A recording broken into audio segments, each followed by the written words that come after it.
The rain over Manhattan fell like needles against the hospital windows, sharp and relentless.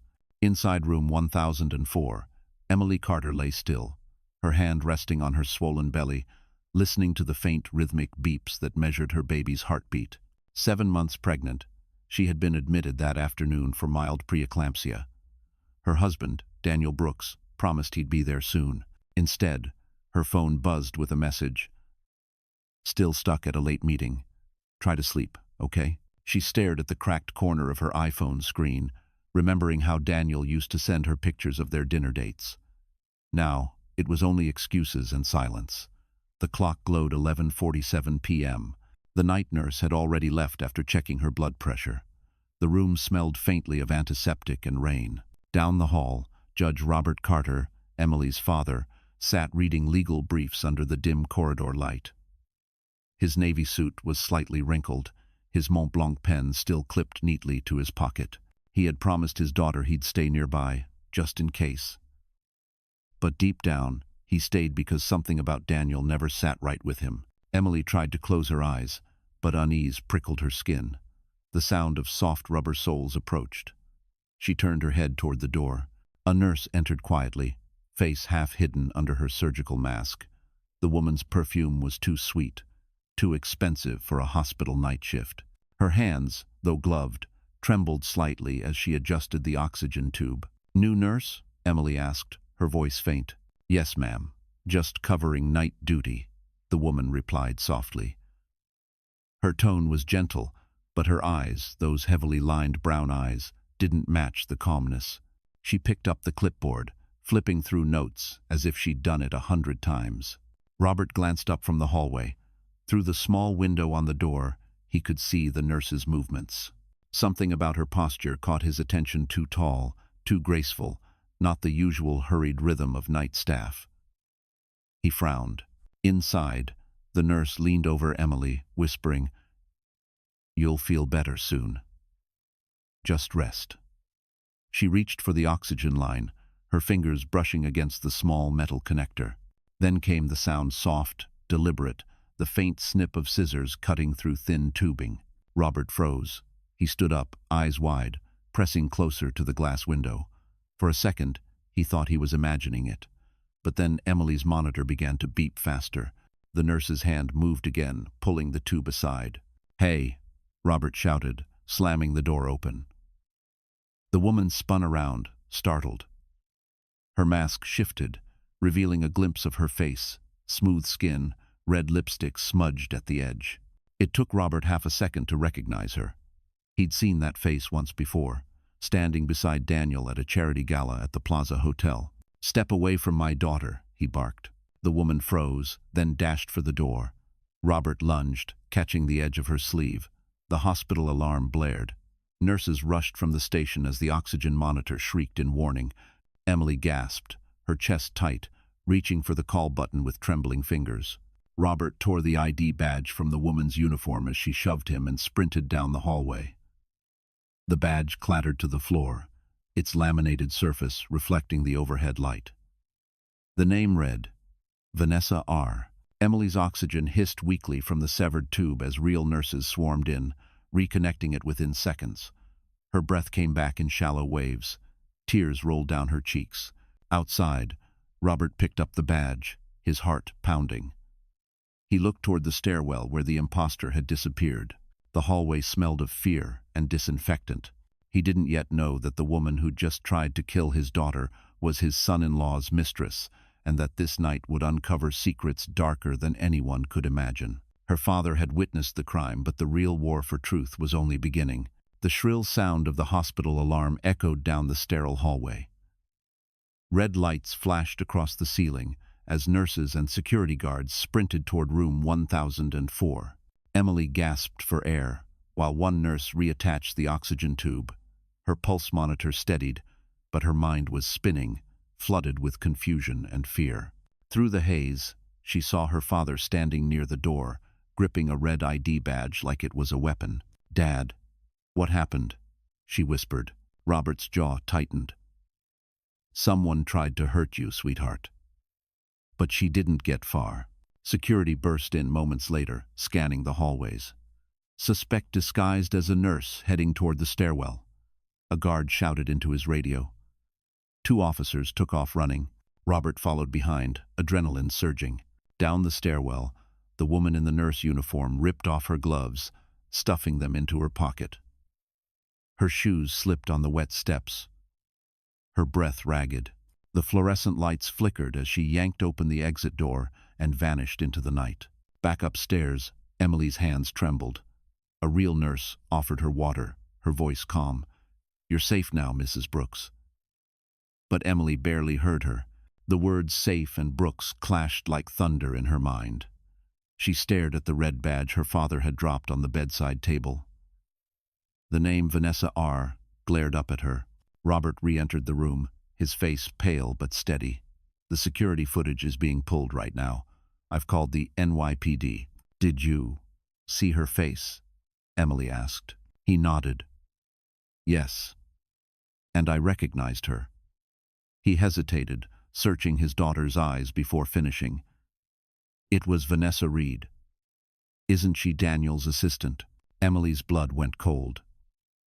Vanessa, the same woman who'd texted Daniel late at night, whose perfume she smelled on his coat, whose laugh she'd once overheard in a hotel lobby. Her lungs felt tight again, but not from the oxygen. "I don't understand," she whispered. "Why would she?" Before she could finish, the door burst open. Daniel stood there, soaked from the rain, his suit wrinkled, eyes wide with what looked like panic. "Emily, oh my God, are you okay?" He rushed to her side, reaching for her hand. Robert stepped between them. "Where were you tonight, Daniel?" I was at work," Daniel stammered, glancing toward the badge on the table. "What's going on?" Robert didn't move. "Then explain why your assistant just tried to kill my daughter." Daniel blinked rapidly. "Vanessa? That's insane. She wouldn't—" The security officer interrupted, holding a tablet. "Sir, we've got the footage." On screen, the fake nurse's face appeared as she fled down the stairwell. For a split second, her mask slipped low enough to reveal her full face. There was no denying it. It was Vanessa Reed. Emily turned away, tears slipping down her cheeks. Daniel's face twisted in something between fear and denial. "There must be a mistake," he said quickly. "She's been unstable lately. Maybe she acted alone." Robert crossed his arms. "Unstable women don't sneak into hospitals with scissors." A detective entered, taking the badge as evidence. "We'll track her down tonight," he said. "If there's a connection to your husband's company, we'll find it." Daniel swallowed hard. "I'll help in any way I can," he said, but his eyes flickered toward Emily's phone on the bedside tray. As the officers left, Emily looked at him quietly. "Daniel," she asked softly, "why would Vanessa do this?" He hesitated, forcing a shaky smile. "Maybe she was obsessed. Maybe she wanted me." Emily didn't answer. She just stared at the rain sliding down the window, her heart breaking under the weight of a truth she wasn't ready to face. Behind her, Daniel's phone vibrated. He turned away, unlocking it under his coat. A message flashed across the screen. "Don't contact me again. You ruined everything." He clenched his jaw and slipped the phone back into his pocket. And for the first time, Emily noticed the faint red lipstick stain on his shirt collar. The rain had stopped by the time Daniel returned from the police interview the next morning. The city outside Emily's hospital window glittered beneath the pale sunrise, but her room felt heavy, trapped in silence. She sat upright, hands resting protectively over her belly, watching her husband pace the floor. His shoes clicked too loudly, too fast, like guilt trying to outrun itself. "They said Vanessa disappeared after leaving the hospital," Daniel muttered. "No trace, no car, nothing. Maybe she panicked." "Panicked?" Emily repeated softly. "She dressed as a nurse and tried to kill me." Her voice shook but didn't break. "That's not panic. That's planned." Daniel turned, eyes flashing. "You think I told her to do it?" Robert stepped into the room, crisp in his gray suit, coffee in hand. "That's exactly what I think." He placed a paper cup on the table and stared directly at Daniel. "You might want to choose your next words carefully. NYPD already has the footage." Daniel forced a laugh. thin and brittle. Footage doesn't prove anything. It just shows her face. Robert smirked. You might be right. But when they slow it down, it also shows you texting her at 11:46 p.m., 2 minutes before she entered Emily's room. Daniel froze, his mouth half open. You? How? I asked for a digital warrant. Robert interrupted coolly. One of the officers owed me a favor. Emily looked from one man to the other, her heart thudding. You texted her? Daniel rubbed the back of his neck. It wasn't what you think. She was unstable. She threatened me before. Stop, Emily said. Her voice was quiet but sharp. Just stop lying. Daniel's phone buzzed on the counter. He grabbed it too quickly. The screen flashed another message from an unknown number. She knows. Meet me before it's too late. Robert's eyes narrowed. You really want to keep pretending you're innocent? Daniel pocketed his phone, trying to sound calm. I love my wife, Judge Carter. I would never hurt her. Robert stepped closer. Then why does your assistant know her medical schedule, her insurance details, and the exact hospital room she was in? The question hung heavy in the sterile air. Daniel's Adam's apple bobbed. I don't know, he whispered. Emily reached for the remote and turned on the wall-mounted TV. The hospital's internal news loop replayed the story. Attempted murder in Manhattan private hospital, suspect still at large. Her photo flashed across the screen.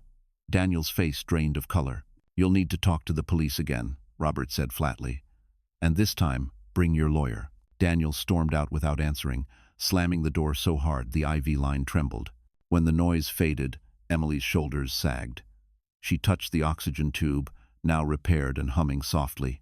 Dad, she said, what if he really didn't mean for it to happen? Robert sighed, sitting beside her. Sweetheart, good men don't let monsters get that close. He handed her his MacBook, opening a paused frame of the security video. There. Look. The timestamp read 11:47 p.m. The imposter nurse stepped into view, her phone glowing for a second. The name on the message preview was Daniel B. Emily's hand covered her mouth. He was texting her. While I was struggling to breathe, Robert nodded grimly. Now we just have to prove it wasn't just betrayal. It was attempted murder. Outside, the city moved on, indifferent. Inside room 1004, a woman who had believed too deeply finally understood that the man she loved might have paid someone to end her life. And in Daniel's pocket, his phone buzzed again with a message that read, If you go down, you're not going alone. The next morning, Manhattan woke under a silver sky. From the 12th floor window of St. Regis Medical Center, Emily watched the clouds roll over the skyline like slow-moving ghosts. Her father had gone downstairs to meet with detectives. Daniel hadn't returned since last night. For a moment, she wished she could believe he was innocent, but the red badge on her bedside table said otherwise. The door opened. Robert stepped in, holding a thin envelope and a cup of Starbucks coffee. His usually composed face looked worn. They searched Vanessa's apartment, he said quietly. She's gone, but they found this. He slid the envelope across the table. Inside was a printed insurance policy, Emily's name bold across the top. The coverage amount, $2 million. Her throat tightened. That's life insurance. Yes, Robert said. And it was increased 2 weeks ago. Signed by Daniel Brooks. The words hit harder than any slap. Emily stared at the paper, her hands trembling. He said he was renewing our health plan. Robert sat beside her. Sweetheart, I'm sorry. I wanted to believe him too. Before Emily could respond, her phone buzzed with an incoming message from an unknown number. If you want to stay alive, don't talk to the cops. He's watching. Her breath caught. Dad. Look. Robert read the text, his jaw setting hard. We'll trace it. Don't answer. He pulled out his own phone and called Detective Morales. We've got another threat. Find out where it came from. Meanwhile, across town, Daniel parked his black Mercedes in the underground garage beneath his midtown office building. He sat in silence, gripping the steering wheel. The rain had started again, tapping against the windshield like fingers demanding attention. His reflection in the glass looked like a stranger, hollow eyes, the ghost of charm. Vanessa was waiting near the elevators, wearing sunglasses and a long coat. "I didn't tell you to cut anything," Daniel snapped. "You went too far. You told me to make her panic," she shouted. Her voice echoed in the concrete space. "You promised we'd start over away from her, away from all of it." Daniel rubbed his temples. "We can't talk here. Someone could be listening." But someone was. A janitor, mopping nearby, slipped a phone into his pocket, recording everything. Vanessa's voice cracked. "You're done, Daniel. I have the emails, the wire transfers, everything." She opened her bag and pulled out a small USB drive. "If anything happens to me, this goes straight to the cops." He grabbed her wrist, forcing the drive back into her purse. "You'll ruin both of us." She yanked free. "No, Daniel, you already did." Back at the hospital, Emily opened the drawer of Daniel's overnight bag, looking for her prenatal vitamins. Instead, she found a folded receipt, $15,000 cash withdrawn 3 days earlier from their joint account. Next to it, a small Tiffany bag with a smudge of red lipstick on the ribbon. Her chest burned. She turned to her father. "He paid her." "For what?" "To make me disappear." Robert looked at her with sorrow. "Maybe for silence. Maybe for more." The door suddenly creaked open. A nurse peeked in. "Mrs. Brooks, the police are back. They need you to identify something from the security footage." Emily took a deep breath, clutching her robe. "Let's end this," she said, standing with slow determination. But when she reached the security office, the detective paused the footage on a chilling frame. Vanessa wasn't acting alone. A second shadow moved behind her, wearing Daniel's watch. The hospital security room smelled like cold coffee and static. The lights were dim, the air thick with tension. On the large monitor, the footage froze mid-frame. Vanessa, in her fake nurse uniform, scissors glinting under the fluorescent light. Behind her, half hidden in reflection, was the unmistakable glint of a man's silver watch, Daniel's Rolex, the one he bragged about getting from his company bonus. Emily's hand went to her chest. "That's his watch," she whispered. "That's Daniel's." Robert leaned forward, narrowing his eyes. "Zoom in," he told the technician. The pixels sharpened just enough to show the engraved initials. DB. There was no doubt. Detective Morales exhaled slowly. "So your husband was at the hospital before the attack?" Robert nodded grimly. "And he lied about it." Emily swallowed hard. Her pulse raced. "He said he was at work, finishing reports." He swore he hadn't seen Vanessa in weeks. The detective turned to her gently. "Mrs. Brooks, this footage changes everything. It means the attack wasn't just her doing. Someone else planned it." Emily felt the room tilt slightly, nausea creeping up her throat. "He wanted me gone," she whispered. "He really did."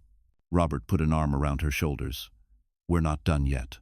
We're going to make sure he never hurts you again." Morales nodded. "We'll issue a warrant for questioning. But first, you both need to stay under police protection." Back in her room, Emily sat by the window. The morning light was too bright, almost mocking. A nurse brought her breakfast and a paper cup of Starbucks coffee. She stared at it blankly, remembering how Daniel always brought her caramel macchiatos during her first trimester. She reached for the cup and then froze. On the rim was a faint red lipstick stain, perfect, glossy, unmistakably feminine. Her stomach dropped. Robert noticed. "What is it?" She turned the cup toward him. "Someone handed this to the nurse's station just now." "Look." The detective examined it, eyebrows furrowing. "We'll test it, but if it's who I think it is..." Emily didn't need him to finish. Vanessa had been inside this hospital again. Suddenly, her phone vibrated. Another unknown message flashed on screen. "You're not safe anywhere. He knows your father's schedule.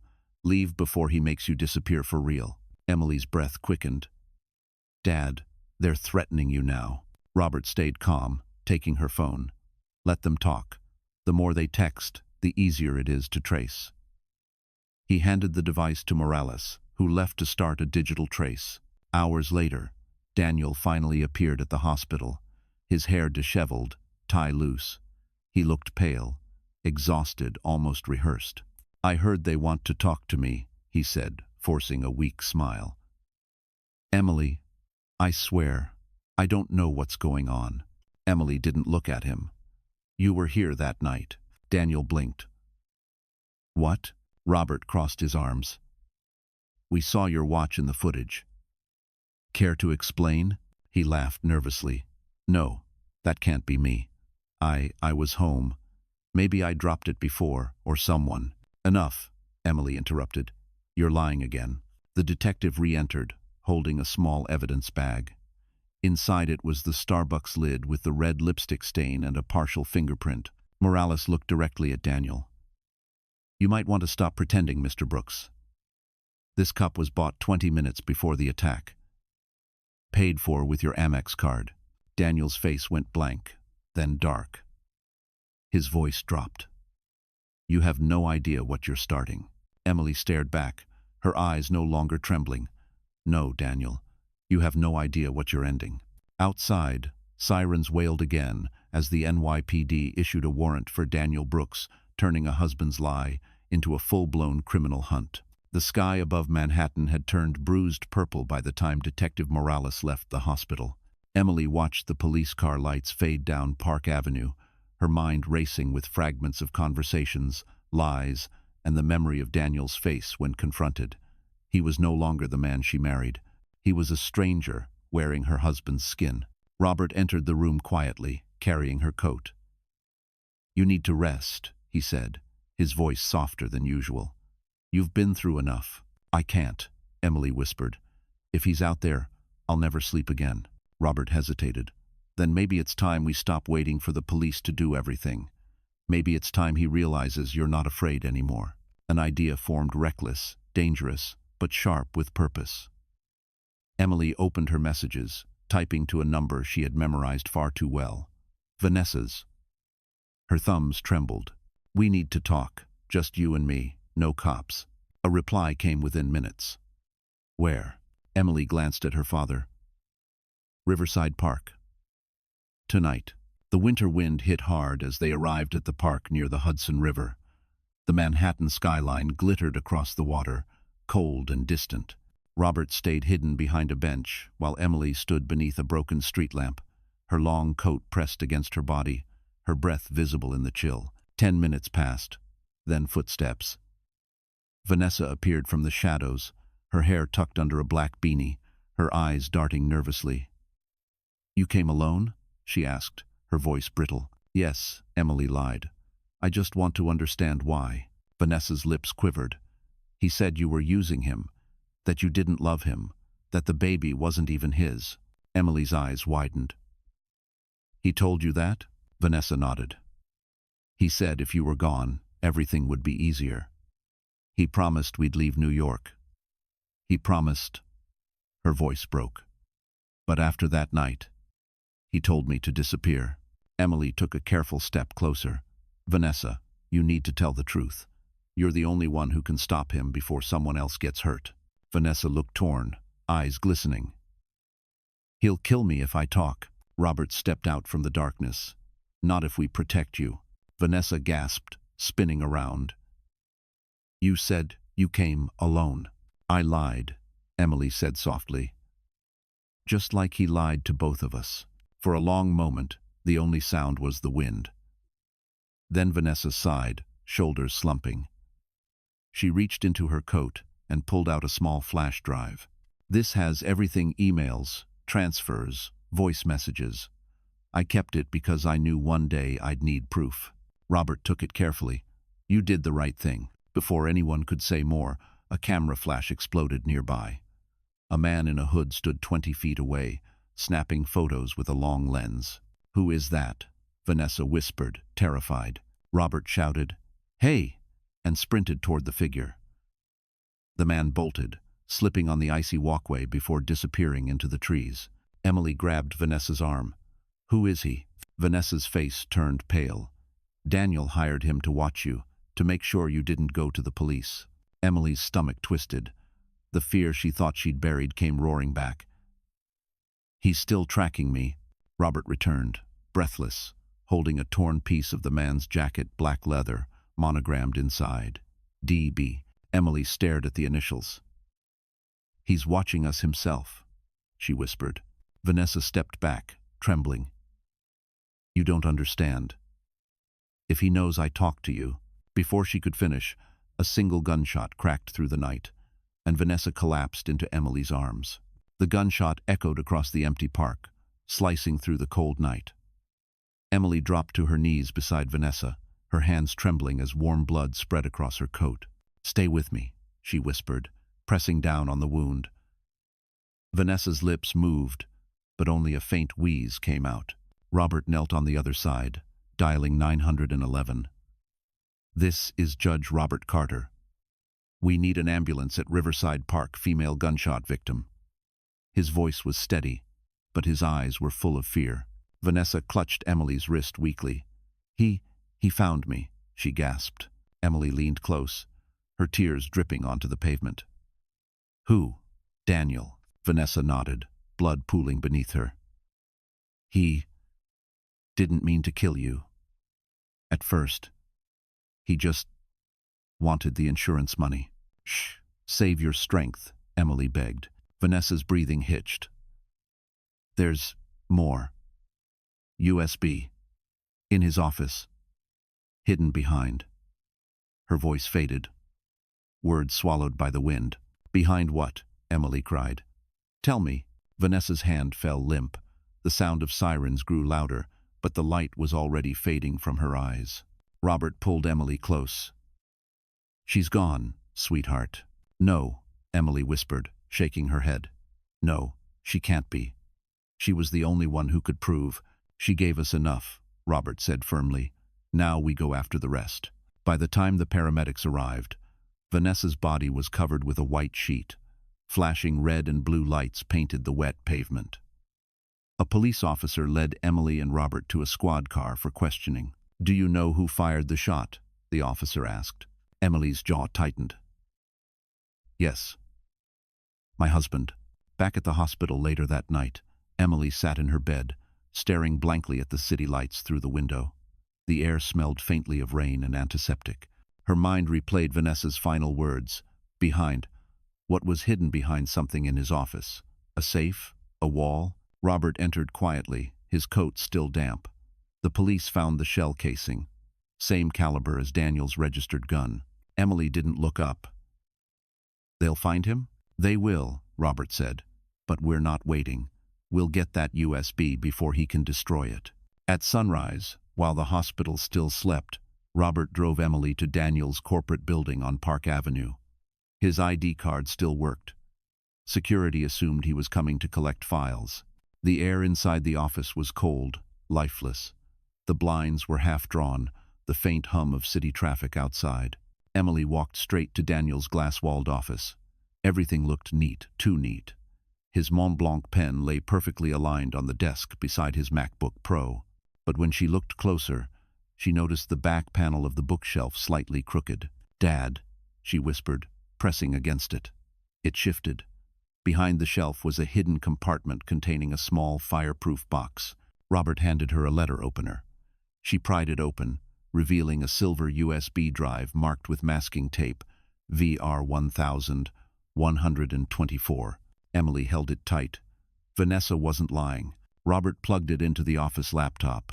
The screen blinked to life, showing folders labeled Transfers, Cayman, Insurance, Brooks Holdings. The evidence was undeniable. Wire transfers from Daniel's account to a shell company, one payment exactly matching the date of Emily's hospitalization. Her stomach turned. He really tried to have me killed. Robert copied everything onto his own drive. "We take this straight to Morales." As they turned to leave, Emily froze. On Daniel's desk lay a framed photo of their wedding day. Across the glass, written in red marker, were two words: "Found you." And just then, her phone buzzed an incoming video call from Daniel, his voice low and cold. "You shouldn't have opened that box." Emily froze, her phone glowing in the half-dark office. Daniel's face filled the screen, pale, unshaven, eyes wild. Behind him, blinds swayed, and faint city lights flickered through the slats. He looked nothing like the man she'd once loved. "You went through my office," he said, his voice shaking between fury and disbelief. You stole from me. Robert stepped beside her. You mean the evidence you kept about trying to murder your wife? Daniel laughed bitterly. You think you can destroy me with that? You have no idea who I'm working with. Emily gripped the phone tighter. You killed Vanessa. His smirk faltered for half a second. She couldn't keep her mouth shut. She made her choice. Just like you made yours, Robert said coldly. Daniel's eyes narrowed. You don't understand, Judge Carter. This isn't just about money. She was going to ruin everything, our company, our future. Our future? Emily snapped. You mean your empire of lies? Daniel leaned closer to the camera. I built that life for us. The cars, the apartment, the trips, everything you have is because of me. Emily's hand shook, but her voice was steady. All I ever wanted was you, not the money, not the facade. For a moment, his expression softened, the mask slipping. It didn't have to end this way, he whispered. You should have just stayed quiet. The screen flickered. Then, behind him, a movement, a shadow crossing the window, a man's silhouette. Daniel turned sharply. I said no interruptions, he shouted off-screen. Robert grabbed the phone. Who's with you, Daniel? But the call ended abruptly, leaving only the faint hum of the city outside. Emily exhaled shakily. He's not alone. He's hiding with someone. Robert nodded. And whoever that is, they're more dangerous than him. They left the office quickly, clutching the flash drive. As they entered the elevator, Robert called Detective Morales, explaining everything. He's alive, armed, and not alone, he said. We have evidence, bank transfers, offshore accounts, and proof of conspiracy to commit murder. When they stepped out onto the street, the early morning air bit cold against Emily's cheeks. Park Avenue was waking up Starbucks cups, taxis, businessmen in long coats. Ordinary life moving forward while hers was falling apart. Let's get you somewhere safe, Robert said, leading her toward his car. But as Emily reached for the door handle, a sleek black Mercedes rolled to a stop across the street. The same model Daniel drove. Its tinted windows slid down just enough for her to glimpse a man behind the wheel. Not Daniel, but someone older, gray-haired, wearing a dark suit and gloves. The man raised his phone, pointing the camera at her. Then the car sped away into traffic. Robert cursed under his breath. That wasn't Daniel. Emily's heart pounded. Who was that? Someone who doesn't want this story going public, Robert muttered. Back at Robert's apartment overlooking Central Park, Emily sat wrapped in a blanket, sipping tea to calm her shaking hands. The flash drive lay on the coffee table beside his laptop. When Morales arrived, he examined it quickly, his brow furrowing. These files, look at this. He opened a folder named Carter. Inside were screenshots of surveillance photos, Emily's hospital room, her father's court building, even their home address. Robert's face hardened. They've been watching us for weeks. Before anyone could react, Emily's laptop pinged. A new email appeared. No subject line, no sender. Just an attachment labeled Final Warning. MP4. Morales clicked it open. Daniel's voice filled the room. If you don't return what's mine by tonight, I'll make sure your father's name is buried right beside hers. And when the video ended, the camera panned to reveal Daniel sitting beside Robert's former colleague, Judge Thomas Brooks. The room went silent as the image froze on Emily's laptop screen, Daniel sitting shoulder to shoulder with an older man in a charcoal suit. His silver hair gleamed under the low light, and his voice, though calm, carried the weight of authority. Robert's heart sank. Thomas Brooks, he muttered. His father. Emily blinked, stunned. That's Daniel's father, the federal judge? Robert nodded grimly. He was my mentor 20 years ago. We started on the same bench. I thought he was a good man. Morales crossed his arms. So this isn't just domestic abuse, it's corruption. Power covering power. Emily's pulse quickened. He's helping Daniel hide. Not just hide, Robert said. He's protecting his legacy. Morales replayed the video. Thomas spoke calmly to the camera. Judge Carter, if you're watching this, step away. You know how this system works. Men like us, men in robes, we survive because we understand silence. You don't want your daughter dragged through this. Emily felt her stomach twist. He's threatening you. Robert clenched his fists. He's threatening the law. Morales closed the laptop. We'll need federal clearance before we move on a sitting judge. That takes time, and Daniels knows it. Emily stood abruptly. Time is what he's counting on. He knows I'm pregnant. He knows I can't run. He's betting we'll freeze while he erases everything. Robert touched her arm gently. Then we don't freeze. We strike first. At dawn, the three of them met in Robert's study overlooking Central Park. Files and photos covered the mahogany desk bank statements, surveillance stills, court records connecting Daniels' firm to offshore accounts managed by a shell company under Brooks Foundation for Justice. Morales shook his head. The irony's poetic, using a charity for victims to launder money. Robert loaded the data onto a drive. We'll bypass the local DA. I'm sending this to a journalist I trust, someone who's not afraid to expose a federal judge. Emily hesitated. Dad, that's dangerous. If Thomas finds out, he already knows, Robert said quietly. That video wasn't a threat. It was a warning shot. Later that morning, Robert met the journalist, Megan Liu, at a cafe near Bryant Park. Emily stayed in the car, her hoodie pulled low. The cafe buzzed with life students, executives, steam hissing from espresso machines. Robert handed over a sealed envelope. If anything happens to me, he told Megan, release everything, every file. When he returned to the car, Emily looked relieved. You trust her? I have to. They drove back toward the Upper East Side, but as they turned a corner, a black SUV swerved in front of them, cutting them off. Two men in dark suits stepped out, motioning for Robert to lower his window. One flashed a badge. Federal agents. Judge Carter. We need to speak privately. Morales, trailing behind them in another car, stepped out quickly. Show me that badge again. The taller man hesitated. Morales's hand went to his holster. The men lunged. Gunfire erupted sharp, echoing against the buildings. Robert pulled Emily down as the windshield shattered. Morales fired twice, hitting one of the attackers in the leg.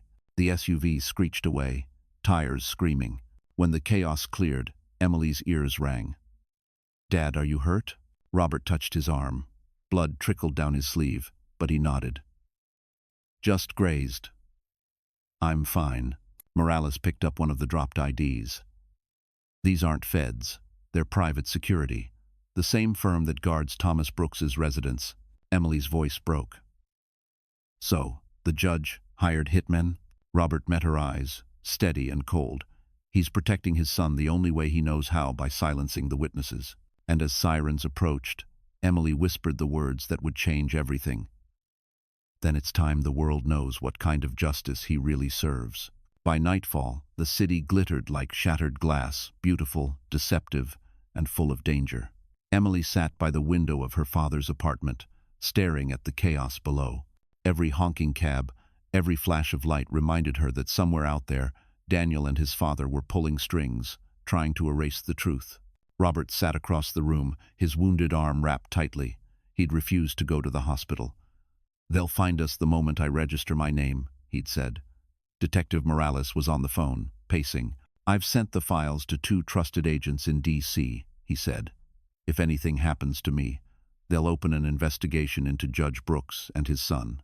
Emily listened, hands protectively over her belly. Her baby kicked, as if sensing her fear. How long until the agents act? She asked. Not long, Morales said. But until they move, we need to stay invisible. Invisible. The word felt impossible. Their faces were on the news. The story of the pregnant wife targeted in hospital scandal was trending on every network. People whispered about corruption, about money and murder in high places. But Emily didn't feel vindicated, she felt hunted. Suddenly, Robert's phone buzzed. An unknown number. He answered cautiously. Who is this? A familiar voice answered, smooth and deliberate. You can stop running, Robert. Thomas Brooks. Robert stood. You've crossed every line of the law, Thomas. You think your title will save you? Thomas chuckled. Titles don't save us. Power does. You always played by rules, Robert. That's why you'll lose.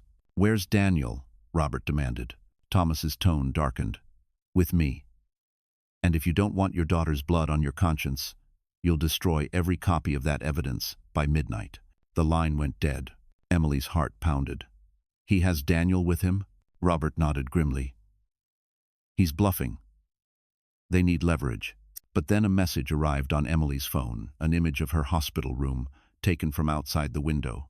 The timestamp was from 20 minutes ago. They're here, Morales said, grabbing his gun. Lights flickered in the hallway. The building's power cut out, plunging them into shadow. The elevator dinged once too quiet, too deliberate. Emily, in the bedroom now, Robert ordered. Before she could move, a voice echoed through the apartment. You shouldn't have gone public, sweetheart. Daniel stepped into view, gun in hand, his face ghostly in the glow of emergency lights. His left sleeve was stained with blood. His smile was unhinged. You ruined everything. Emily stood frozen. You killed Vanessa. He tilted his head. Collateral damage. Robert moved between them. Put the gun down, Daniel. Daniel's eyes flicked toward him. You took my wife, my career, my freedom. Now I'll take something from you. The door behind him burst open. Morales fired first, but Daniel ducked, the bullet grazing his shoulder. He lunged toward Emily, grabbing her wrist. The flash drive fell from her hand and skittered under the couch. Stop, she screamed. In the chaos, Robert tackled Daniel to the ground. The gun clattered across the hardwood floor. Emily dove for it, her heart hammering, her baby twisting inside her. She picked it up, her hands trembling, but Daniel was already lunging again. 2 shots rang out. Silence followed. When the smoke cleared, Daniel lay motionless, blood spreading beneath him. Robert knelt beside Emily, shaking but alive. Morales holstered his gun. Emily's tears fell freely, a mix of relief and heartbreak. It's over, she whispered. Robert looked toward the broken window. Not yet. His father's still out there. Outside, sirens wailed closer, the city finally waking to its own corruption. And as dawn broke over Manhattan, Emily swore that no judge, no man, and no lie would ever bury the truth again. The next morning, Manhattan felt eerily calm, as if the city itself was holding its breath. News of Daniel's death spread quickly. Reporters swarmed the steps of Street, Regis Medical Center, whispering about a scandal that could shake the judicial system. Emily watched from her father's apartment window, her reflection pale against the glass. Robert stood nearby, pressing a bag of ice against his bruised shoulder. They're calling it self-defense, he said softly. Morales handled the paperwork himself. You won't be charged. Emily didn't answer. Her body was safe, but her soul felt hollow. The man she once loved had died trying to kill her, and somewhere behind it all, his father still sat on the federal bench, untouchable. Morales arrived an hour later, his eyes bloodshot from lack of sleep. He placed a sealed envelope on the table. For you, Judge Carter. Straight from D.C. The Bureau's launching a formal investigation into Thomas Brooks. Financial crimes. Obstruction. Conspiracy. Robert exhaled deeply, almost in disbelief. After all these years, they're finally looking. Morales nodded. They'll need testimony, both of you. Emily looked up. If it means justice, I'll testify. Later that day, federal agents arrived to take official statements. Emily recounted everything: the affair, the attack, Vanessa's confession, Daniel's final words. Every detail scraped open wounds that hadn't begun to heal. Robert sat beside her, his hand steady on hers.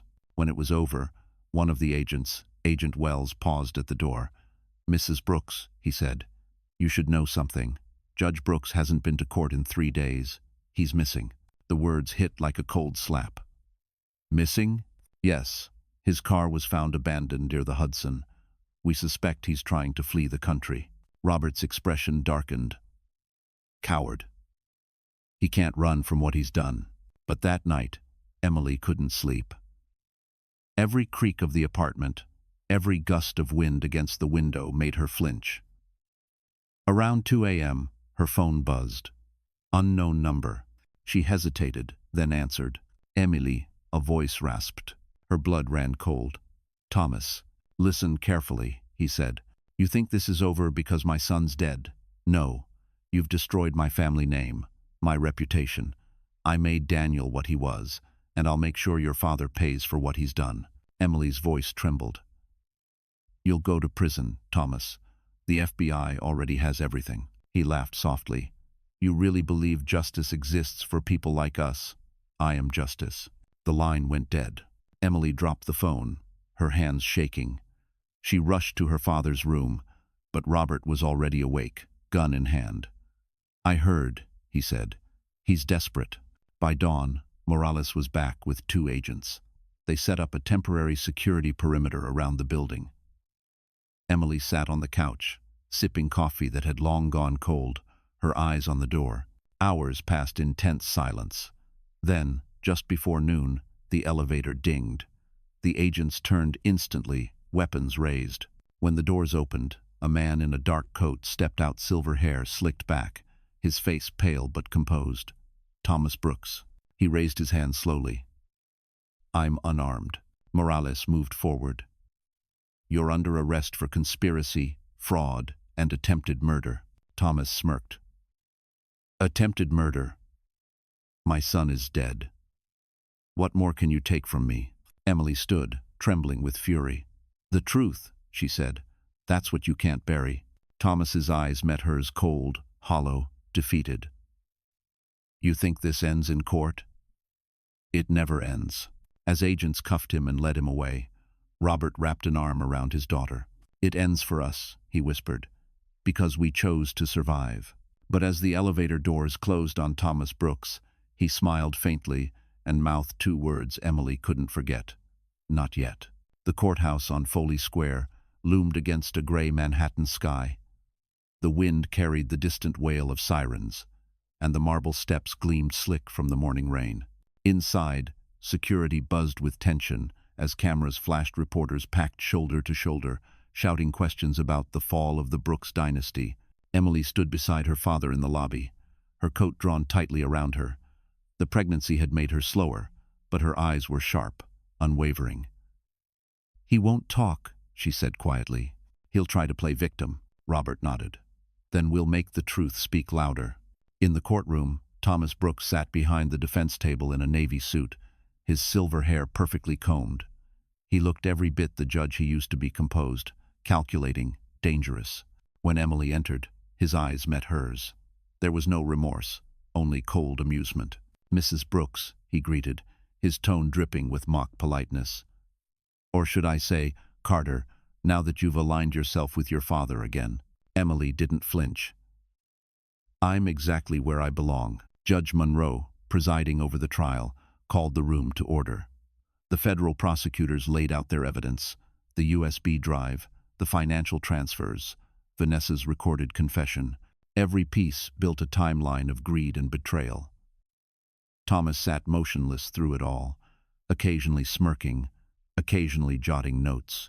When it was Emily's turn to testify, the room fell silent.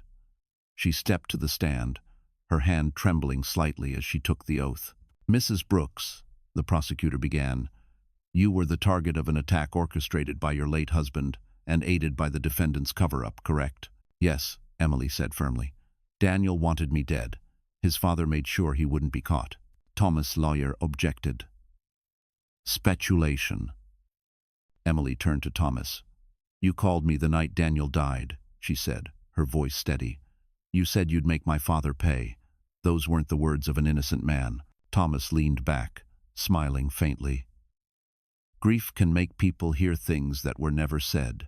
Robert, sitting behind her, clenched his fists. The prosecutor held up a flash drive. We recovered an additional recording from Judge Brooks's residence, one that proves his intent to obstruct justice. The screen lit up. Thomas's voice filled the courtroom. Daniel failed. The girl lived. Carter's gone soft. I'll have to fix it myself. Gasps rippled through the audience. Thomas's smirk vanished. He turned toward the prosecution table, eyes narrowing. That recording was stolen, illegally obtained. Judge Monroe struck his gavel. Order. The evidence stands. Emily's heartbeat thundered in her ears. She could see the rage boiling beneath Thomas's calm mask. "You ruined your own son," she said quietly. "You taught him that power meant never answering for what you did. Now he's gone, and you still can't see what you've done." For the first time, something flickered behind Thomas's eyes, something almost human. Guilt, regret. It disappeared as quickly as it came. When the session adjourned, security escorted Thomas back toward Holding. As he passed Emily, he paused, leaning close enough for only her to hear. "You think this gives you peace?" he murmured. "The world loves martyrs, but it forgets survivors." Emily met his stare. "Then I'll remind them every day that I survived." He gave a slow, bitter smile. "We'll see." The next morning, headlines screamed, "Judge Thomas Brooks faces life sentence." Public outrage flooded every network. But that night, in a quiet cell at Rikers, Thomas Brooks wrote a single-page note addressed to Emily Carter. It contained no apology, no confession, just one line: "The empire always rebuilds itself." And as Emily read it in silence, she knew the fight for justice wasn't over, but this time it was her turn to build an empire of truth. 3 days after the verdict, Manhattan woke under rare sunlight. The newspapers still screamed, "The fall of a federal judge." But for Emily, the world had gone eerily quiet. She sat on her father's terrace, overlooking Central Park, wrapped in a cream shawl, the baby's movements soft beneath her hands. The chaos had stopped, but peace still felt foreign. Robert joined her with 2 mugs of coffee. "They moved Thomas to federal custody this morning," he said. "No parole hearing. It's done." Emily stared out at the skyline. "It'll never really be done." He studied her. "You're thinking about that note, aren't you? The empire always rebuilds itself." She nodded slowly. He meant it. Men like him never stop. Before Robert could answer, the doorbell rang. Detective Morales stood at the entryway, looking unusually tense. "Morning, Judge. Mrs. Brooks. I wish this were a social visit." Robert frowned. "What happened?" Morales pulled a small evidence bag from his coat pocket, a silver USB drive marked with a strip of masking tape. "Tape 3. Emily's pulse quickened. "Tape 3?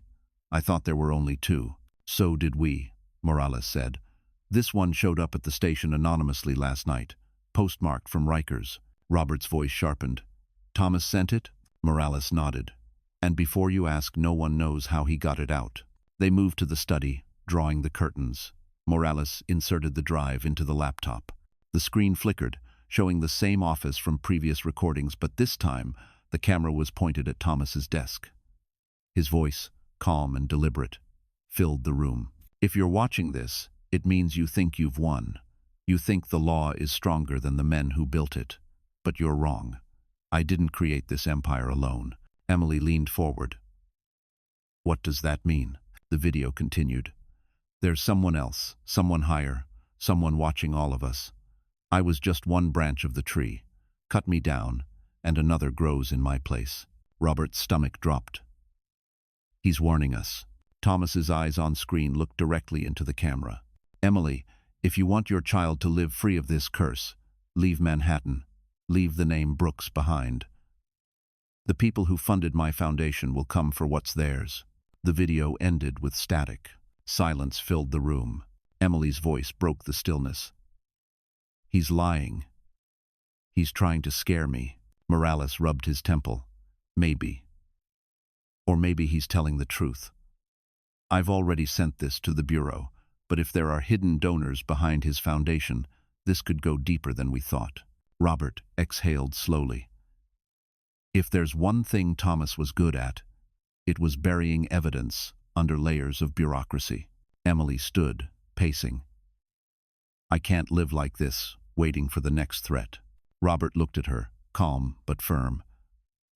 "Then we don't wait. We expose every last name. We end his empire the same way he built it publicly." Later that afternoon, Emily met Megan Liu, the journalist, again at the River Cafe by the Brooklyn Bridge.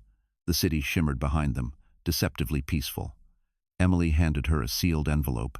"Everything we have. Vanessa's confession, Thomas's files, this new tape.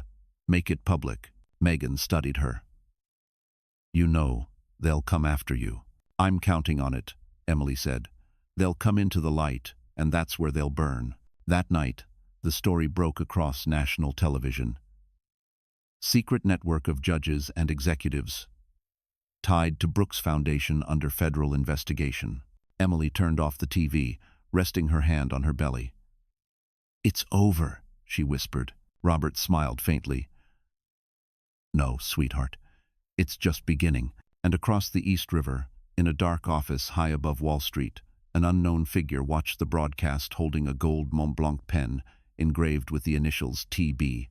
The next morning, a thick fog rolled over Manhattan, swallowing the skyline in gray. Emily woke to the faint cry of gulls and the hum of early traffic. The world outside felt distant, like a stage she no longer belonged to. She moved slowly through her father's apartment, rubbing her belly and whispering to her unborn child, "You're safe now, I promise."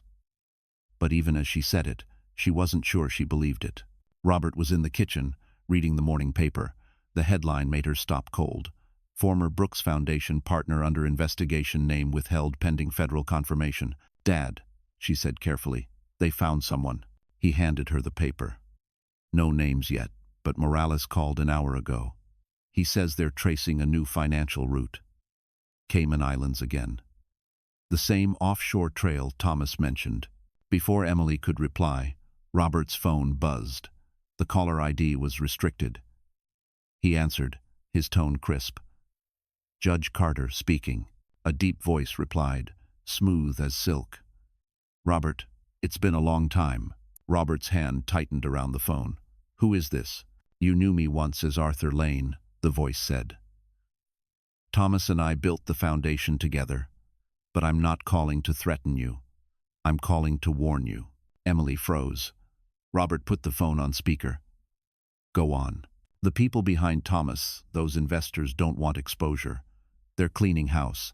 Anyone who talks disappears." "Then why call?" Robert asked. A pause. "Because Thomas wasn't wrong about one thing. The empire rebuilds itself, and it's already started." The line went dead. Robert turned to Emily, his face grim. "Arthur Lane was a retired appellate judge. He vanished 2 years ago." Emily whispered, "He's alive. And they're still operating." Within the hour, Morales arrived with 2 agents. "We traced that call," he said. "It came from a prepaid phone near Battery Park. Surveillance picked up nothing. Whoever he is, he knows how to vanish." Emily sank onto the couch. "So what now? How do we fight ghosts?" Morales placed a folder on the table. "By making them visible, I've got warrants for every account linked to the foundation. But we'll need your cooperation, Mrs. Brooks, and your testimony again." She nodded, exhausted but resolute. "If this is what it takes to protect my child, I'll do it." That evening, Robert insisted they stay in a safe house provided by federal agents. It was a modest brownstone in Brooklyn Heights, overlooking the East River. From the balcony, Emily could see the glow of the city she'd once called home, cold, glittering, and ruthless. As she stood there, her phone buzzed. Unknown number again. She hesitated, then answered. A man's voice spoke softly. "Mrs. Brooks, this isn't about your husband anymore. It's about what your father uncovered 10 years ago. That case, he buried the one that never went to trial." Her blood ran cold. "Who is this?" "Someone who still works for the Empire," the voice said. "And if you want to keep your father alive, you'll stop digging." The call ended before she could speak. Robert found her pale and trembling. "What did they say?" Emily looked up, her eyes wet but defiant. "They're not after me anymore, Dad. They're after you." He took her hand. "Then they'll find out I don't scare easy." Late that night, Morales reviewed surveillance from the street outside the safe house. In the corner of the feed, a man in a tailored coat stood beneath a flickering lamppost, watching their window. When Morales zoomed in, the figure turned toward the camera face hidden by shadow, but in his hand gleamed a gold Mont Blanc pen engraved AL, and across the fog-draped city, a storm of vengeance was just beginning to gather. Night hung over Brooklyn like wet velvet. The brownstone safe house stood quiet beneath the faint glow of streetlights, every shadow thick with unease. Emily sat on the couch, staring at the baby monitor that federal agents had insisted on installing in her room, though her baby was still unborn. Just precaution, Morales had said earlier, but every precaution felt like a reminder that danger was still near. Robert was in the study, going through old case files, his glasses slipping down his nose. "If what that caller said was true," he murmured, "this goes back years, maybe longer than I ever realized." Emily leaned against the doorframe. "Dad, stop. You're exhausted. These men, Arthur, Thomas, they're all the same. They'll never stop until they destroy everything good." Robert looked up, his voice calm but firm. "That's why we don't stop either." Suddenly, a floorboard creaked. Both turned toward the sound. A shadow moved near the stairwell. Robert grabbed his gun and signaled Emily to stay back. "Morales," he called softly. No answer. The shadow shifted again, followed by the faint metallic click of a lock. Robert aimed toward the noise. "Who's there?" From the darkness, a voice answered, low, smooth, unmistakable. "Old habits die hard, Robert." Arthur Lane stepped into view, impeccably dressed despite the hour, his coat collar turned up, the gold Mont Blanc pen gleaming in his breast pocket. Emily gasped, "You're alive." He smiled faintly. "Very much so, and disappointed you didn't take my warning seriously." Robert kept his gun steady. "You broke into a federal safe house. That tells me everything I need to know." Arthur sighed. Still the righteous man. "I'm not here to kill you, Robert. I'm here to save you from yourselves." "Save us," Emily repeated, incredulous. "You think you've exposed the Brooks Foundation, but that was just the surface," Arthur said. "Thomas and I were middlemen. The true architect is still free and angry. You made him visible." Robert's eyes narrowed. "Who is he?" Arthur hesitated, glancing toward the curtained window. "If I say his name, none of us walk out of this building alive." Morales suddenly burst in through the back door, gun drawn. "Hands where I can see them." Arthur raised his palms, unfazed. "Detective, always a pleasure." Morales's jaw tightened. "How the hell did you find this place?" Arthur smiled. "You brought me here, in a way. Your communication lines were compromised. They've been listening since you left the courthouse." Robert froze. "The Bureau?" Arthur shook his head slowly. "No, someone inside it." The lights flickered. The sound of tires screeched outside. Morales moved to the window and peeked through the blinds. "Two black SUVs," he said. "No plates." Arthur glanced at his watch. "They're early." "Who's early?" Emily demanded. "The cleanup team," Arthur replied quietly. "They're coming to erase what's left of Thomas's network, including me and you." Robert stepped forward. "Then help us stop them." Arthur gave a small nod. "There's an exit through the basement. But once we leave, we vanish completely. No calls, no headlines. You disappear, or you die." Emily hesitated. "And if we run, the truth dies with us." Arthur met her eyes. "The truth already cost your husband his life, and nearly yours. How much more will you pay?" Morales reloaded his weapon. "We don't run. We fight." Gunfire erupted outside. The windows shattered as bullets tore through the glass. Emily screamed, ducking as Robert pulled her to cover. Morales returned fire, shouting, "Move to the basement now." Arthur grabbed the flash drive from the desk, slipping it into his coat. "Trust me or not, this is the only way any of us survive." He yanked open the basement door as smoke filled the room. And just before Emily stepped into the darkness, she saw a red laser dot slide across her father's chest. The gunshot cracked through the air like thunder. Robert stumbled backward, clutching his chest, blood blooming through his shirt. "Dad!" Emily screamed, rushing forward, but Morales grabbed her, dragging her down behind the overturned table as bullets shattered the remaining glass. "Stay down," he shouted. Arthur ducked low, pulling a small device from his pocket, a smoke grenade. "Cover me," he barked, tossing it toward the window. White fog exploded through the room, swallowing the chaos in seconds. Robert collapsed to the floor, gasping. Emily crawled to him, her hands slick with blood. "You're okay. You're going to be okay," she whispered, pressing her palms against the wound. He forced a faint smile. You sound just like your mother. Don't you dare talk like that, she cried. You're not leaving me. Morales fired a final round toward the door before kneeling beside them. We have to move now. Reinforcements are minutes out. Arthur pointed to the open basement hatch. There's a tunnel that leads to the subway construction. It'll get us out before they breach the perimeter. Emily's vision blurred through tears. We can't move him. Robert coughed, his voice faint. You'll have to. He gripped her wrist, his eyes fierce despite the pain. You keep going, Emily. You protect that baby. You finish this. No, she sobbed. We finish it together. Arthur's voice cut in, sharp. They'll be through that door in 30 seconds. Morales grabbed Robert's other arm, helping lift him. He's coming with us. Together, they half-carried, half-dragged him down the narrow staircase as gunfire roared above them. The air grew colder, damp with the smell of earth and metal. Emergency lights flickered, guiding them through the unfinished subway tunnel below the safe house. Behind them, explosions rattled the floorboards. Dust fell from the ceiling like snow. Arthur led the way, flashlight cutting through the smoke. This connects to the old maintenance tunnel under Atlantic Avenue, he shouted. If we can reach it, we can disappear into the city. Emily struggled to breathe, her father's weight heavy against her. His breathing came in ragged gasps. Almost there, Dad. Please hold on. He looked up at her with tired eyes. You've already won, sweetheart. The truth is out. No, it's not, she said fiercely. Not all of it.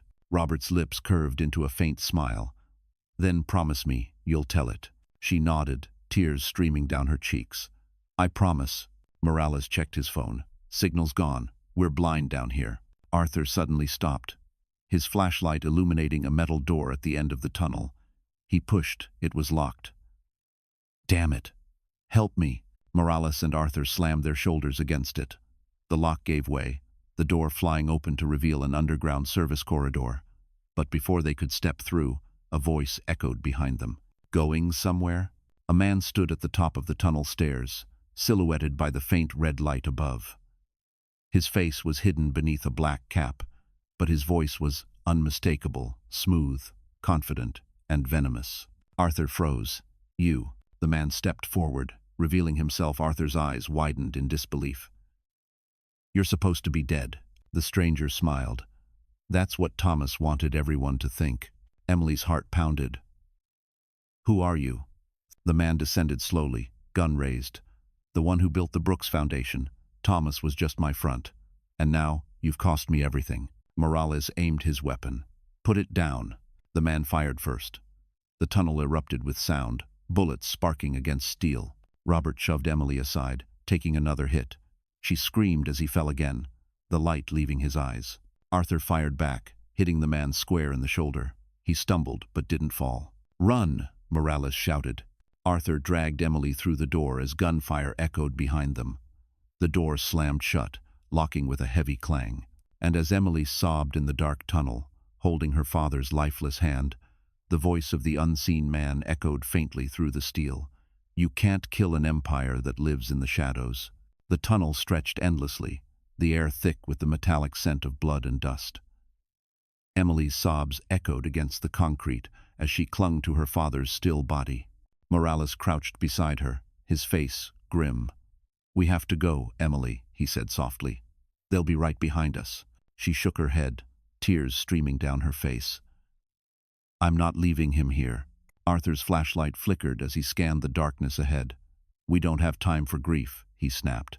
If that man is who I think he is, he'll send more.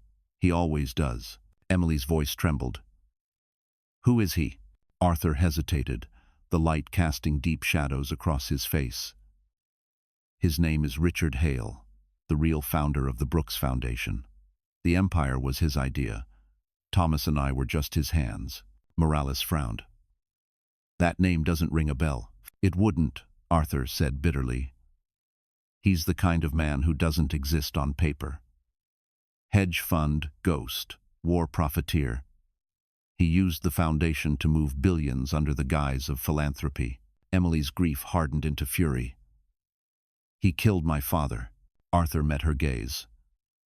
Then, let's make sure he never kills anyone again. They wrapped Robert's body in a tarp and covered him with construction debris, an improvised grave, until they could return. Emily kissed his forehead one last time. "I'll finish it, Dad," she whispered. "I'll burn them all." The trio pushed deeper into the tunnel until they reached an exit ladder. Arthur climbed first, prying open a rusty hatch that led into an abandoned subway station. The air was colder here, echoing with the distant roar of trains above. Morales checked his gun. "We can contact the Bureau once we surface." Arthur shook his head. "No, the Bureau's compromised. Hale owns too many people. We'll go to someone he can't touch." Emily looked up. "Who?" Arthur's eyes softened. "The press. The right journalist can make him bleed faster than any bullet." An hour later, they surfaced near Chinatown, slipping through back alleys and blending with the morning crowd. Emily pulled her hood low, her heart still pounding. Every face looked like a potential threat. Morales guided them into a nondescript building, a friend's safe spot, a shuttered bookstore that smelled of dust and old paper. Arthur booted up an old laptop and inserted the final flash drive he'd stolen from the safe house. "Hale's entire network is here," he said. "Board members, judges, donors, lobbyists, all under his control. It's bigger than we thought." Emily's hands clenched into fists. "Then we leak everything." Morales nodded. "I'll call Megan Liu. She'll publish." But as he reached for his phone, it buzzed before he could dial. A text appeared on the screen. "Detective Morales is dead. Step outside and confirm." He froze. Emily saw the color drain from his face. Arthur yanked the phone from his hand and crushed it under his shoe. "They're tracking us through cell towers. He's watching every move." Emily's voice cracked. "Then how do we stop someone like that?" Arthur stared at her for a long moment. "We don't stop him in the dark. We drag him into the light. That's the only thing men like Hale fear." Suddenly, a low hum filled the air, the sound of a drone. Morales moved to the window and cursed under his breath. "He found us." The drone hovered outside the cracked glass, its red light blinking like a heartbeat. Attached to it was a small envelope dangling from a string. Arthur opened the window cautiously and grabbed it. Inside was a folded note, handwritten in neat cursive. "You have something that belongs to me. Bring it to 40 Wall Street at midnight, or your father's death will be just the beginning." Emily's fingers tightened around the paper until it tore. "He wants me to come." Arthur looked at her, eyes dark with warning. "Then we go on our terms." And as the drone lifted into the sky, Emily whispered through gritted teeth, "You built this empire, Richard Hale. Now watch me tear it down." The night had a steel chill when Emily, Arthur, and Morales arrived at 40 Wall Street. The tower loomed above, a sleeping behemoth of stone and glass. Megan crouched by the fountain, camera ready, breath steady. "Ready," she whispered. Emily drew her shawl tighter, feeling the baby move like a heartbeat beneath her ribs.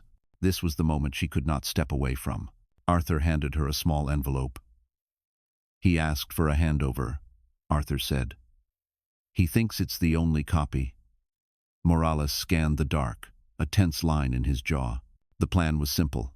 Show up, hand over, watch the truth trade hands. The world would see. At midnight, a figure stepped from the revolving door, tall, tailored, movement slow as intent. He smiled with a politeness that felt like threat. "Miss Carter," he said, voice smooth. "You honored our appointment." Emily forced her voice. "Who are you?" He inclined his head. "Call me Richard Hale." The name landed heavy like iron. Arthur kept his hands visible. "We won't bargain with blood," he said. Hale laughed, thin, without warmth. "I don't need the drive to survive," he said. "I need a reminder. That silence still pays." Men in dark suits stepped from the shadows, each with a pen clipped to a lapel, glinting like promises. Megan began to film. "You can't scare us into silence," she said. Her hand did not shake. Emily reached for the flash drive, fingers tight. "You killed my father," she said. "You hid crimes behind charity." Hale's eyes cooled. "People make choices," he replied. "I make profit." He extended his hand. For a breath, Emily hesitated, then placed the drive on the fountain's marble rim. She would not hand it to his palm. She watched him lean forward, fingers hovering. Megan hit a tiny plastic switch on her camera, the signal. Floodlights snapped like claws, and dark uniforms moved from alleys. Agents surged forward. Hale flinched, unaccustomed to resistance. He grabbed for the rim, then turned to run. A shout rose and a gun flashed. The report later would call it chaos, a firefight beneath courthouse lights. Emily dropped to one knee, the drive skittering across wet stone. A single shot cracked. Megan cried out. Arthur shouted, "Run!" Morales pulled Emily into motion. They dove behind a bronze plinth. Water sprayed, ripples carrying the silver drive farther from their reach. For a moment the world narrowed to the sound of distant sirens. Emily crawled forward, fingers slick, trying to grab the drive, but a heavy boot pressed against her hand. She looked up. Hale stood over her, blood on his sleeve, mouth set like stone. He smiled once, and then he was gone. The flash drive spun in the fountain, silver catching light, a small claim against a dark empire. Emily sat back, chest heaving, the city a blur around her. Megan sobbed, camera shaking. Arthur checked the perimeter, voice low. "We came for truth," he said, "not for martyrdom." Morales ripped open his jacket and grabbed a rope, tying it to a nearby bollard. "We'll secure this area," he muttered. He helped Emily to her feet, legs trembling. "You okay?" he asked. She nodded, though the fear sat heavy in her gut. Above, helicopter rotors thumped, light slicing the plaza. Sirens flooded the distance. Agents closed ranks, sweeping pockets, cuffing fleeing men. A radio crackled, and a voice announced, "Perimeter secure, all suspects detained." Emily breathed out, her whole body shaking. She walked to the fountain, staring at the silver drive spinning slowly. It seemed small and impotent, but she knew. The silver drive spun in the fountain like a small planet, reflecting the floodlights as agents closed the perimeter and cuffed fleeing men. Megan lunged, soaking her shoes, and grabbed it with shaking fingers even as water streamed over the marble and soaked the strap of her camera. She thumbed the connector free and shoved the drive into her jacket, eyes wild, knowing what might be on it and how desperately powerful men would kill to keep those files buried. Across the plaza, Arthur barked orders, coordinating with Morales and agents as they secured exits, while Emily sat dazed, the baby fluttering her palm like a small, stubborn heartbeat. Then Megan did what she had promised. She uploaded the drive to a secure server and pushed a live feed to dozens of outlets with a single keystroke, her hands steady now, despite the chaos. Within minutes, the plaza filled with cameras, the feed spiking into millions of streams, raw footage, bank records, wire transfers, recorded phone calls, screenshots of offshore accounts, and a ledger that linked Richard Hale to every shell corporation in the chain. Public fury was instant and volcanic. Hashtags trended, anchors demanded accountability, donors pulled funding, and regulators who had once looked the other way were suddenly calling for emergency audits.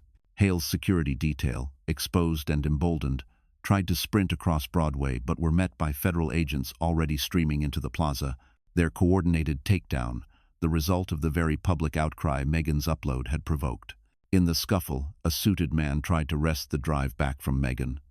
Morales tackled him, a loud crack echoing as the attacker's jaw met concrete, and the camera crews captured every second in brutal, unflinching detail.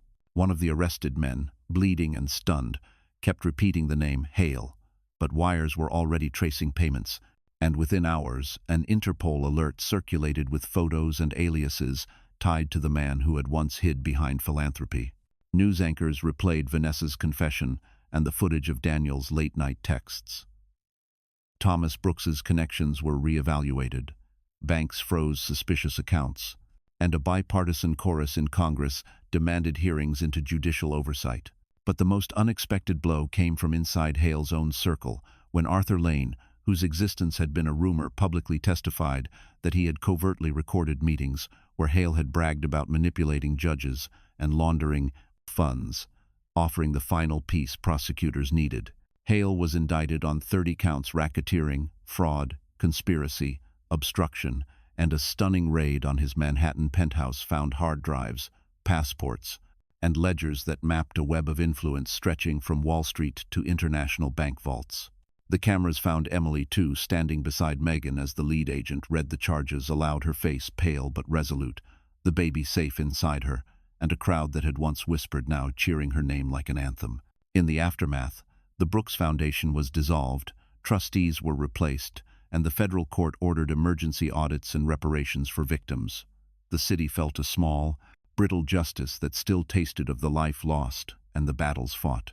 Emily sank onto the stone bench, the adrenaline finally washing out of her, and Megan knelt to hand her the drive. The files were already mirrored to secure servers and to a courtroom's evidence locker.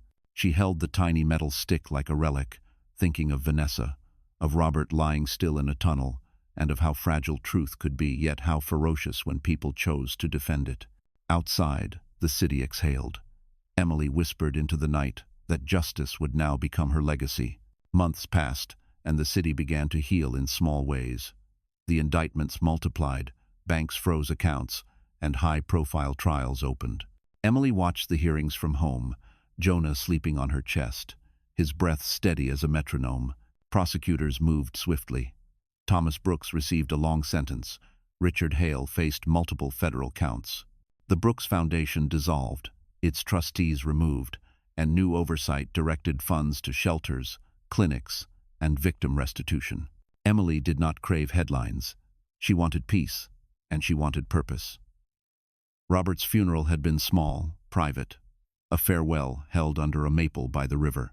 Emily read his last letter, promising to live bravely, and she kept that promise like a talisman. With restitution and seized assets, Emily founded the Carter Foundation. The nonprofit focused on hospital security, legal aid for abused women, and scholarships for young women entering law. It bore her father's name, and it channeled money into real protections, not charity theater. Vanessa joined the foundation program after serving her sentence. She spoke publicly about guilt, coercion, and redemption. Her work with survivors was messy and honest, and Emily found in her a complicated ally. Michael remained a quiet presence. He did not grandstand. He cooked soup. He held Jonah. And he listened. On a mild spring day in Central Park, Michael knelt beneath a green canopy and offered a simple ring. Emily laughed and cried and said yes. Their ceremony was small, held on a lawn with close friends. Guests were asked to donate to the foundation instead of gifts. Megan filmed quietly, and Vanessa came with a voiced apology and hands that trembled when she clapped. The foundation's first grants created hospital safety pilots, which installed stricter ID checks, secure access to maternity wards, and staff training in de-escalation. Hospitals reported measurable improvements, and lawmakers proposed new oversight. Emily testified at hearings, not for vengeance, but because she wanted rules changed. Her testimony was clear and calm, and juries listened. Men once untouchable pleaded guilty under pressure. The media still chased headlines, but community support grew. Donations poured into legal clinics, and survivors began to rebuild careers and families. At night, fear returned sometimes. Emily would wake with Jonah fluttering against her ribs, and she would whisper stories her father had loved. The fear loosened, and she slept a little easier. Years later, reforms were implemented. Banks improved due diligence, courts tightened oversight, and hospital policies changed. It was not perfect, but it was progress. Emily found a quiet happiness. Jonah grew curious and loud. Michael stayed patient, and Vanessa continued to teach in the mentorship program. Friends rallied around them, and the city remembered. On the first anniversary of the Plaza confrontation, Emily held a small memorial for Robert, inviting colleagues, neighbors, and survivors. They planted a tree in his memory, and the ceremony felt like a quiet benediction. She also announced a new scholarship in his name, ensuring law students from underrepresented communities could study with mentorship and support. At night, standing on a small balcony, Emily watched Manhattan light up. She raised a glass to Michael and to the memory of her father. "We survived," she told him, "and we will keep building." He squeezed her hand. Below, the institutions they had toppled were being remade, not with spectacle, but with careful, accountable steps. Justice had its cost. So did survival. Emily paid dearly, but she gained more. A son, a partner, a mission, and a renewed name connected to change. The final image was small. Tribunals, boardrooms, hospital. So, that's how the story ends. But if you're still here, listening until this very moment, maybe something in Emily's journey has touched your heart too. Her story wasn't just about revenge, it was about rediscovering strength, choosing light after walking through darkness, and realizing that justice sometimes begins inside our own courage. In life, we all face moments that test our spirit. As Marcus Aurelius once said, the obstacle is the way. Every pain, every betrayal, is also a chance to rise wiser, calmer, and more grounded in who we truly are. Emily's fight reminds us that healing doesn't mean forgetting, it means transforming. It's standing tall after the storm and saying, I'm still here, and I'm stronger than before. So if this story made you feel something hope, fire, or maybe just quiet strength, then stay with us. Hit that like button, share this with someone who needs courage tonight. And don't forget to subscribe for more stories that remind us we're never really broken, just rebuilding. Because, my friends, life will always test us, but we get to choose how beautifully we rise.